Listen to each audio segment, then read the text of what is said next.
आप सबको प्रभु यीशु मसीह के नाम से जय मसीह की। और एक बार हम इस नई वीडियो में आज बात करने वाले हैं कि एक मसीह होने के नाते हम किस तरह से अपने बच्चों का पालन पोषण करें। हमने अपनी पिछली वीडियो में भी इस विषय पर बातचीत किया था और उसमें हमने कुछ बिंदुओं पर बातचीत की थी कि किस तरह से हमें अपने बच्चों का पालन पोषण करना चाहिए।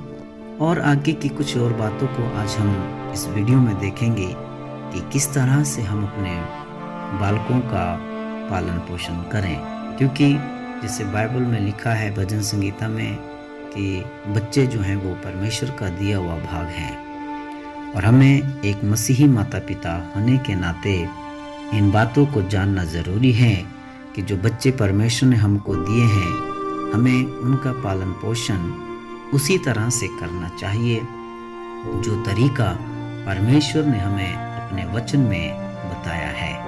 हम संसार के समान नहीं बल्कि परमेश्वर के वचन के अनुसार हम अपने बच्चों का पालन पोषण करें। मैंने अपनी पिछली वीडियो में हम आपसे बातचीत किया था कि हमें अपने बच्चों के साथ प्रार्थना में समय बिताना चाहिए। हमें एक मजबूत फाउंडेशन रखनी है वचन के द्वारा। हमें प्यार से और करुणा से अपने बच्चों को जो है उन्हें सिखाना है। और आज हम एक और बिंदु पर बात करने वाले हैं कि हमें परमेश्वर के वचन की शिक्षा देना है। मेरे प्रियो, व्यवस्था विवरण की किताब उसका 6वां अध्याय उसके 6वें और 7वें पद में परमेश्वर के वचन में ऐसे लिखा हुआ है, और ये आज्ञाएं जो मैं आज तुझको सुनाता हूँ वे तेरे मन में बनी रहे और तू इन्हें अपने बाल बच्चों को समझाकर सिखाया करना, और घर में बैठे मार्ग पर चलते लेटते उठते इनकी चर्चा किया करना। परमेश्वर पूरी तरह से स्पेसिफिक तरीके से हमें इस बात को बताता है कि हमें जो आज्ञाएं परमेश्वर की ओर से मिली हैं उसी आज्ञाओं के अनुसार हमें अपने बच्चों को सिखाना है। वचन कहता है कि चलते फिरते उठते लेटते मार्ग में हर समय हमको अपने बच्चों को परमेश्वर के वचन को, परमेश्वर की आज्ञाओं को सिखाना है। ये परमेश्वर ने हमको आज्ञा दी है।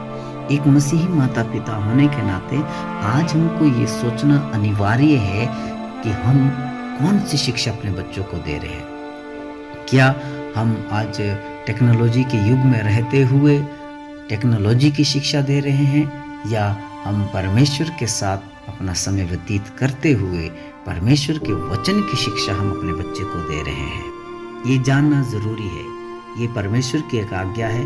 माता पिता हमें जानना है कि हम अपने बच्चों को परमेश्वर के वचन की शिक्षा जरूर दें। और एक और बिंदु हम देखेंगे जिसके विषय में बाइबल हमें बताती है। बाइबल के अनुसार नीति वचन उसका 17 अध्याय और उसके 6वें पद में ऐसे लिखा है कि बूढ़ों की शोभा उनके नाती पोते होते हैं और बाल बच्चों की शोभा उनके माता पिता होते हैं। हमें एक मसीही माता पिता होने के नाते अपने बच्चों के सामने में एक उदाहरण पेश करना होता है ना। या हम इसको ऐसे बोल सकते हैं कि सेटिंग ए गॉडली एग्जाम्पल। एक परमेश्वर ने जो हमको उदाहरण दिया है, मॉडल दिया है, उसके अनुसार हमको एक उदाहरण बनना है। क्योंकि बाइबल कहती है नीति वचन 17:6 में कि बच्चों की शोभा उनके माता पिता होते हैं। अपने माता पिता को देखते हैं, अपने माता पिता को वो बच्चा देख करके चलता है। जो माता पिता करते हैं वही बच्चा करता है। आज सोचने की बात है कि आज हम मसीह होने के नाते हम अपने बच्चों के सामने में क्या उदाहरण पेश करते हैं। आप सोच कर देखिएगा आज कितने मसीही ऐसे मसीह हैं जो अपने बच्चों को उत्साहित नहीं करते कलीसिया जाने के लिए। देखिए, कलीसिया भेजना नहीं है, उनको लेके जाना है। कई बार हम अपने बच्चों को बोलते हैं संडे के दिन ना प्रार्थना में जाओ, आराधना में जाओ, लेकिन खुद नहीं जाएंगे। हमारा बच्चा कभी सीखेगा नहीं। अगर हम चाहते हैं कि हमारा बच्चा किसी बात को आत्मिक बात को सीखे तो वो हमको अपने जीवन के द्वारा करके दिखाना है। इसलिए जैसे तीतुस की किताब में लिखा है कि 2 अध्याय 7वें पद में कि हमको हर एक बात में, सब बातों में एक उदाहरण पेश करना है। पौलुस कहता है कुरिन्थियों 11 अध्याय 1 पद में कि तुम मुझे फॉलो करो, मेरा अनुकरण करो, जैसा मैं मसीह को फॉलो करता हूँ तुम मुझे फॉलो करो। ये जरूरी है एक मसीह माता पिता होने के नाते कि हम अपने बच्चों के सामने में एक आदर्श पेश करें ताकि हमारा बच्चा उन्हीं बातों को फॉलो करे।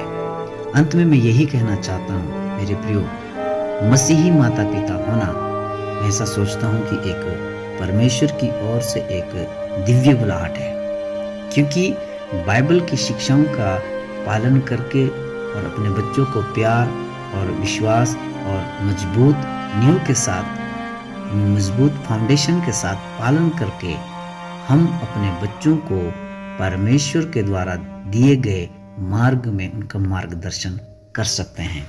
जैसा व्यवस्था विवरण की पुस्तक उसका 4 अध्याय और उसके 9वें पद में बाइबल कहती है कि यह अत्यंत अवश्य है कि तुम अपने विषय में सचेत रहो और अपने मन की बड़ी चौकसी करो, कहीं ऐसा ना हो कि जो बातें तुमने अपनी आंखों से देखी उनको भूल जाओ और वह जीवन भर के लिए तुम्हारे मन से जाती रहे, किंतु तुम उन्हें अपने बेटों पोतों को सिखाना।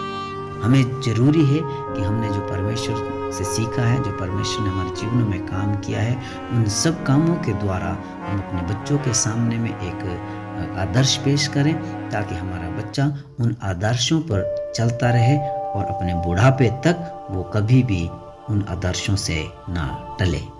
परमेश्वर आप सबको आशीष